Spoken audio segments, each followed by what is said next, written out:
जय जगन्नाथ। आज थिला डे 2 मो 50,000 सब्सक्राइबर रो। तो डे 2 रे आज कौन कौन बेपार कले और कौन सब कले चलो देखा मो मिनी ब्लॉग रे। चैनल को आगे करदेवे सब्सक्राइब और मत करदेवे सपोर्ट।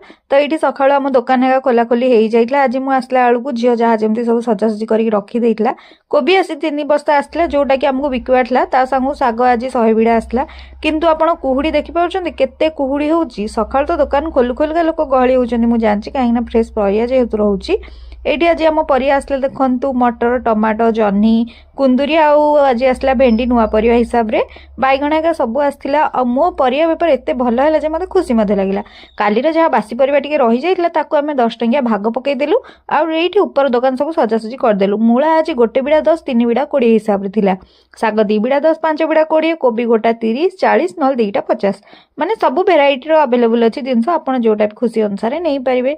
आम दुकान तो अछि भुवनेश्वर जाभियर छक रे। तो आपण आसिकी मध्ये आम पाखरु भोजी ऑर्डर देकी जाई पारिबे। ता संग को आसिक आम दुकान एमती परिबा मध्ये नहीं पारिबे। दीदी जने आस्तिले तांको आग परिया पत्र बछा बछी करके दे देथिली। से प्रथम कहतले खाली साग की कोबी नेबे किंतु परिया तांको एते भल लागले से 200 टका नै गले। एडी आंटी जने आसिले से साग 2 बिड़ा नै गले। तापर आउ समस्ते जी भी आसले साग 2 बिड़ा 10 5 बिड़ा 20 हिसाब रे कहला से 5 बिड़ा नेहा नेले।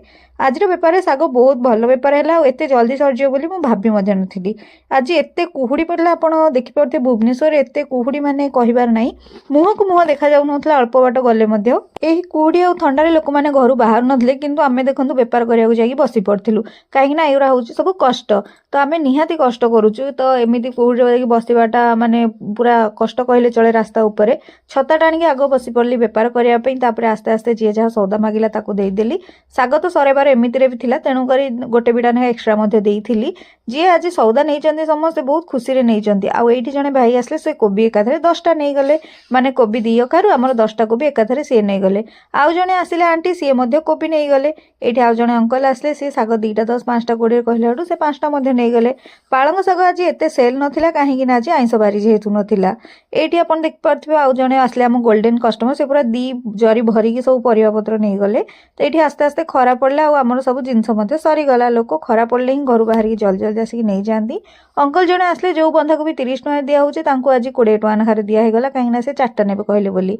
तो से कोबी 4टा नहीं गले परिया भी अल्प बहुत थिला। तापर हम भाबिलु जहा हो जब सब सरी गला जेतु दुकान बंद बंद कर दवा।